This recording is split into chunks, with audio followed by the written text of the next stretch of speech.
Olá, meus amigos, olá, minhas amigas do Legislação Integrada. Aqui quem fala é o professor Bruno Valente e nossa conversa de hoje é sobre a edição de número 201 do Jurisprudência em Tese do STJ. O tema é Bem de Família, é a segunda edição seguida sobre esse tema e a terceira edição em geral sobre o tema Bem de Família.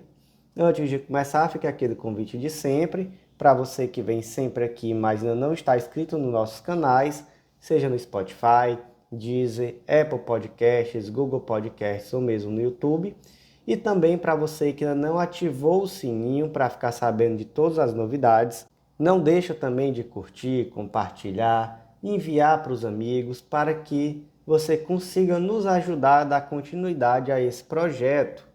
Não deixa também de nos seguir no Instagram, @legislação_integrada, onde todo dia tem novidade. E por último, acesse o nosso site legislaçãointegrada.com.br. Lá você vai conhecer o Clube da Lei, que é uma assinatura super baratinha, gente. Sai 20 e poucos reais por mês se você comprar parcelado no plano anual. E essa assinatura vai te dar acesso a todos os nossos materiais de lei seca e jurisprudência, todos os planos de leitura de forma ilimitada, tanto os planos de leitura por carreira, quanto os planos de leitura focados em editais específicos. Esses planos vão te dar um estudo completíssimo de lei seca e jurisprudência, com base em um material que é atualizado toda semana. Então, tudo que você precisa para um estudo organizado, para um estudo super atualizado e completo de lei seca e jurisprudência, para te ajudar a passar naquele concurso público dos seus sonhos ou para lhe ajudar a se tornar um profissional cada vez mais atualizado naquele trabalho que você exerce. Então, sem mais delongas, vamos lá. Eu vou comentar junto as teses 1, 2 e 3. Tese 1. É válida a penhora do bem de família de fiador apontado em contrato de locação de imóvel, seja residencial, seja comercial, nos termos do inciso 7º do artigo 3º da Lei 8.009 de 90. Já dei spoiler sobre essa tese lá na edição anterior, lembram? Lá eu acho que na última tese da edição anterior deu um spoiler. Tese 2. É impenhorável o bem de família oferecido como caução em contrato de locação de imóvel residencial ou comercial. Gente, também já dei spoiler da tese 2 na edição anterior. E 3. É impenhorável o bem de família pertencente à sociedade empresária de pequeno porte oferecida como caução em contrato de locação e utilizado como moradia de sócio ou de sua família. Então vamos lá. Essas três teses estão contextualizadas lá no artigo 3º, inciso 7º da Lei 8.009 de 90.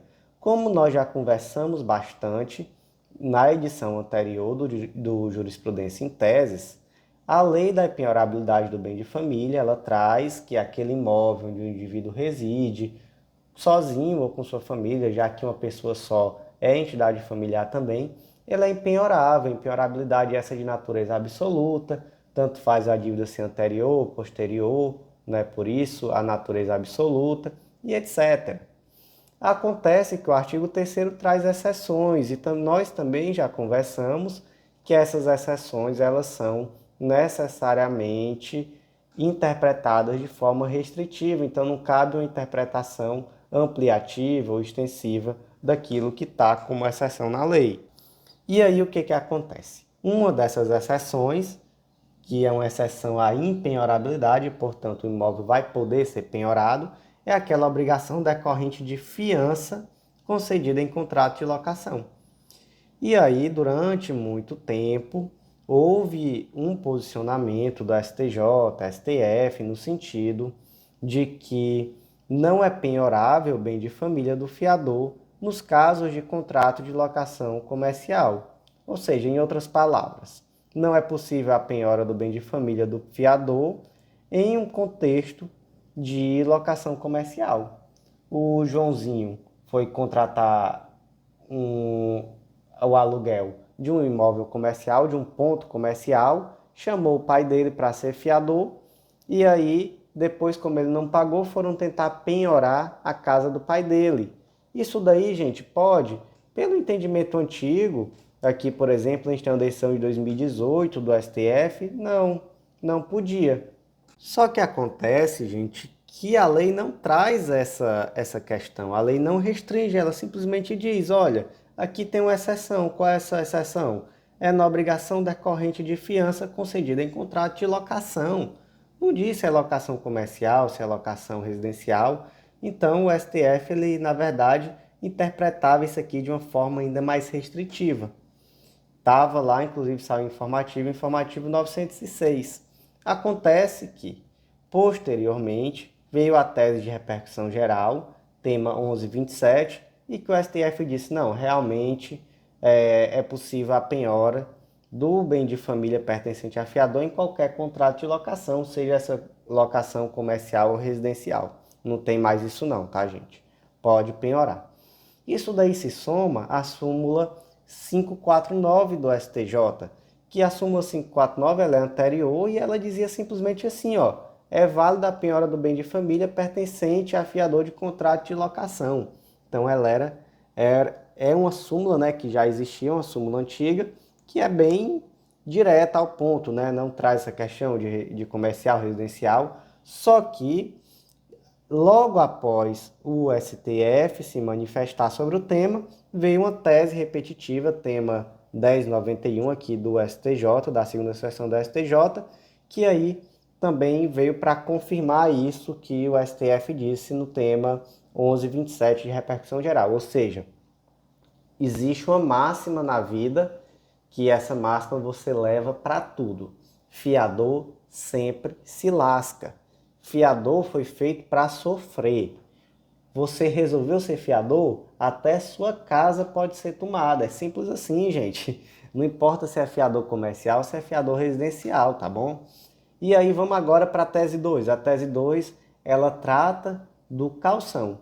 Aí eu até trouxe um exemplo lá na última edição, lembra? Que o Joãozinho, ele era até o Aristeu, na verdade, lá no meu exemplo. O Aristeu, ele foi contratar um aluguel e aí o pai dele, que era o Aristeu Sênior, ofereceu uma calção. Como calção foi exatamente o imóvel onde ele, Aristeu Sênior, residia. E aí, como o Aristeuzinho não pagou, a imobiliária buscou a penhora da casa do Aristeu Sênior. É possível, gente? É possível não. Por quê? Porque aqui é uma calção. E lembrem-se, aquilo que é exceção é interpretado restritivamente. E a lei só fala em fiança, a lei não fala em calção. Então, de fato, não é possível a penhora.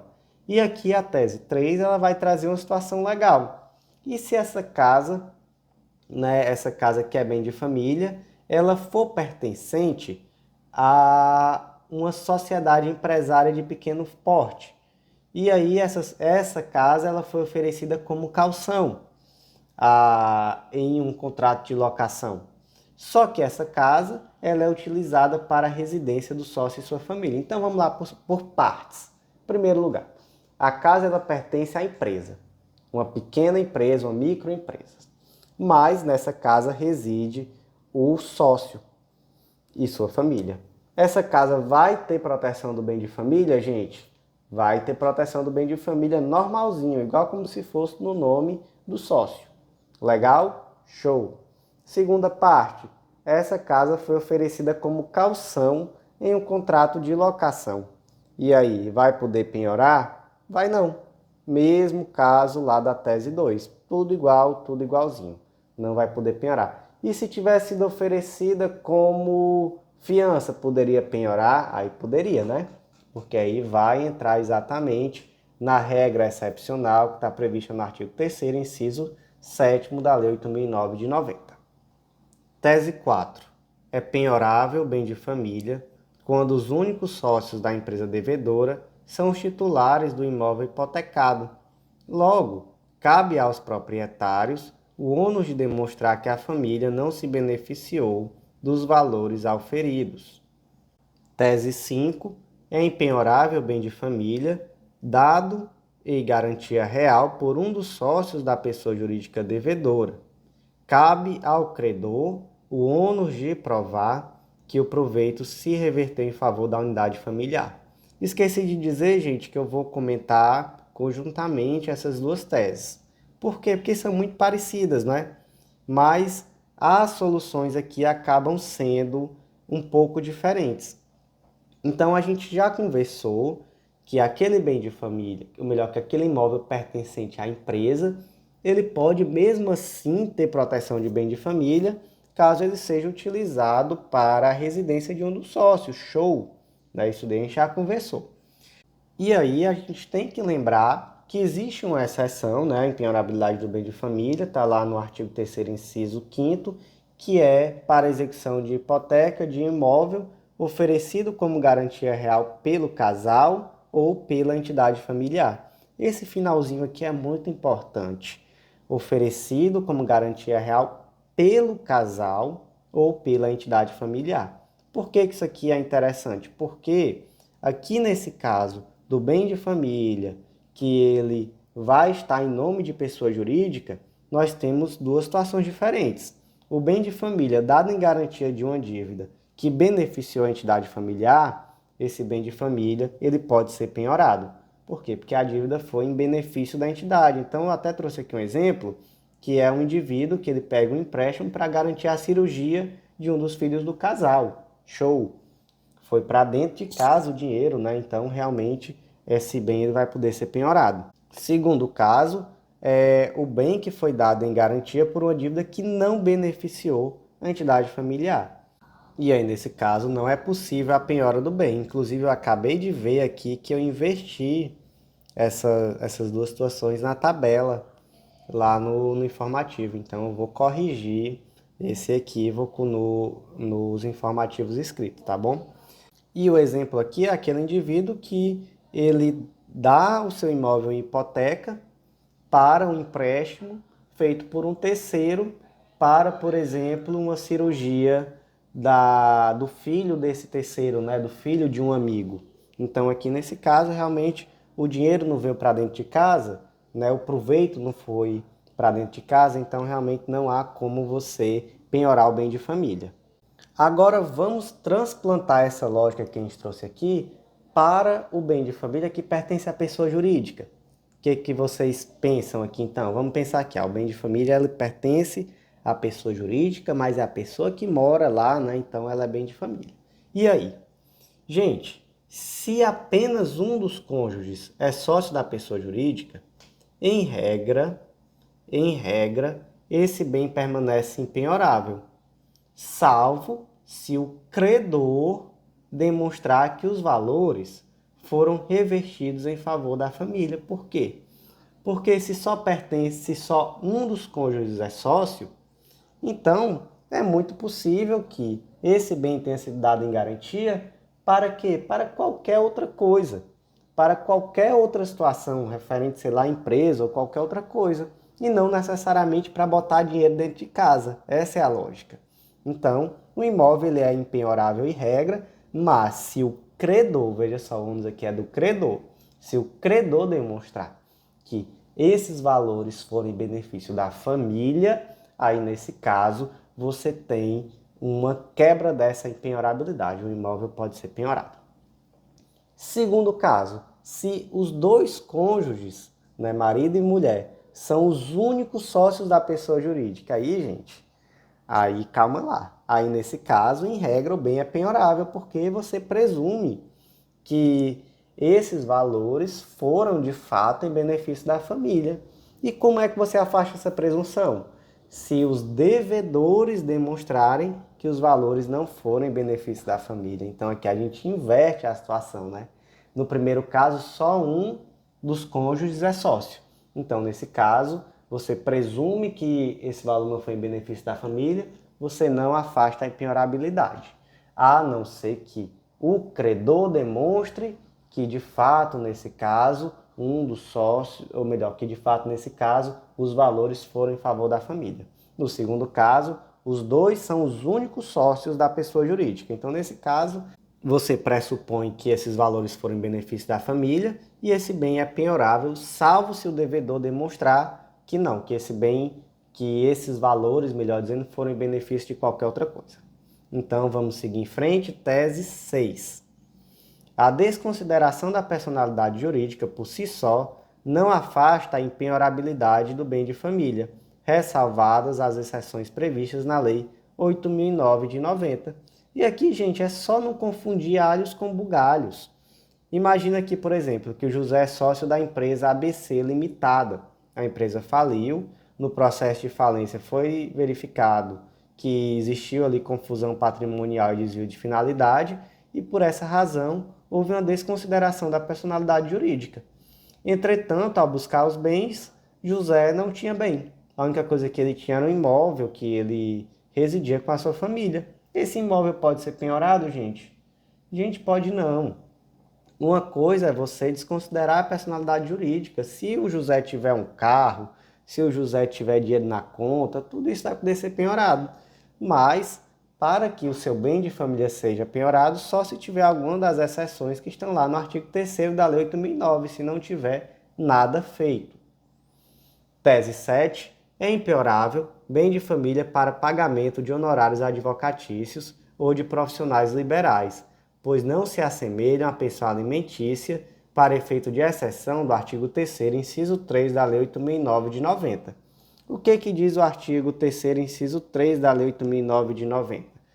Que é possível a penhora no caso do credor de pensão alimentícia. E aí a gente até conversou que nesse caso se resguarda o direito sobre o bem do coproprietário do devedor que integre uma união estável ou conjugal, observadas as hipóteses em que ambos respondam pela dívida. Então, por exemplo, o indivíduo ele deve alimentos ao filho e aí a casa que ele mora pode ser penhorada para pagar esses alimentos que ele deve. Agora, se ele já está casado com outra esposa, já tem outros filhos que residem na casa, naturalmente existe aí um dever de resguardar esse valor pertencente à esposa. Então ali os 50%, né, digamos assim, da casa. Mas, em relação a pelo menos metade, poderá sim. A questão aqui é perguntar: e se eu estiver diante de pagamento de honorário advocatício, de profissional liberal? Porque, gente, é verba alimentar, né? O advogado que trabalha, ele tem direito a receber seus honorários, e esses honorários são verbas alimentares. E aí, é possível você penhorar um bem de família para pagar honorário de advogado? É não, né, gente? Sou advogado, né? Entendo muito bem o advogado que quer receber seus honorários, mas não é possível, tá? Não é possível você penhorar bem de família para pagar honorário advocatício ou honorário de qualquer profissional liberal, honorário de médico, enfim. Não é possível. Tese 8. É possível a penhora de bem de família em favor de credor de pensão alimentícia, ainda que se trate de bem indivisível, desde que seja respeitada a cota parte do coproprietário não devedor da prestação. Então aqui eu tenho, por exemplo, um caso concreto em que o Maírton e a Maria se divorciaram, sendo que a única filha do casal, a Joana, ficou morando com a mãe, devendo o pai, Maírton, pagar alimentos. O Maírton passou um longo período sem pagar os alimentos, o que motivou uma execução de alimentos. Durante a execução, foi realizada a busca de bens de Maírton para penhora, ocasião em que foi localizado um imóvel em que ele vive com a nova família. Ocorre que só 1/3 desse imóvel pertence a Maírton. Os outros 2/3 pertencem aos irmãos. Vamos dizer aqui que foi um imóvel de herança. Eram 3 irmãos, cada um ficou com 1/3 desse imóvel. E aí, é possível penhorar? Gente, é possível. Só que só o valor equivalente a 1/3 que vai poder ser revertido para a penhora. Os outros 2/3 devem ser resguardados em favor, naturalmente, dos coproprietários, que não tem nada a ver com a situação do Maírton não pagar a pensão para o filho dele. Tese 9. Para a incidência da exceção à impenhorabilidade do bem de família, prevista no inciso 6º do artigo 3º da Lei 8.009 de 90, é imprescindível a existência de sentença penal condenatória transitada em julgado. Gente, isso aqui é interessante até estudar junto com a tese 10. Estudar junto com a tese 10, vamos lá. Tese 10. A exceção à impenhorabilidade contida na primeira parte do inciso 6º da lei, do artigo 3º da Lei 8.009 de 90, bem imóveis adquirido como produto de crime, não pressupõe a existência de sentença penal condenatória. Assim, é suficiente a prática da conduta definida como crime e que o bem tenha sido adquirido como produto da ação criminosa. Então, gente, temos aqui duas teses que aparentemente são contraditórias, né? Mas não são, não. Porque o que acontece? Aqui, esse inciso 6º, ele traz duas hipóteses diferentes. A primeira hipótese é daquele bem que vai ser penhorado para a execução de sentença penal condenatória, a ressarcimento, indenização e perdimento de bens. E o segundo caso é o do bem adquirido como produto de crime.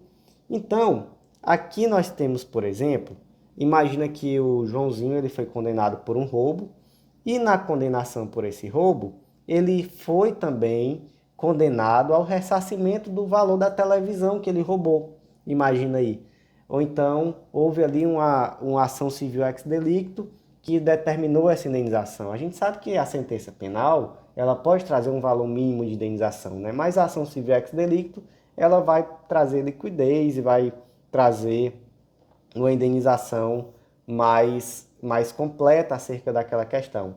Ou então imagina, por exemplo, que o Joãozinho foi condenado e dentro dessa condenação ele foi condenado ao perdimento de bens.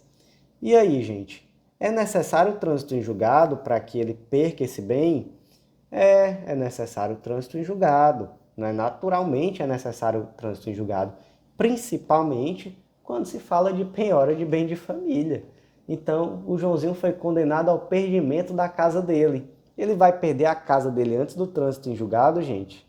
Vai não, né? Já pensou? Ele vai ser obrigado a perder a casa dele, penhorar a casa dele para pagar uma indenização por ação criminal antes do trânsito em julgado? Complicado, né? Imagina aí a loucura. Agora, temos uma segunda situação. É o bem imóvel adquirido como produto de crime.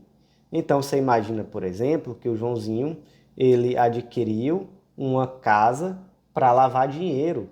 Ele adquiriu essa casa como produto de um crime que ele praticou. Ele foi lá, roubou um carro forte e aí ele foi utilizando esse dinheiro, né? Foi lavando esse dinheiro, comprando imóveis e tudo. E ali, um dos imóveis que ele comprou foi exatamente a casa que ele está morando.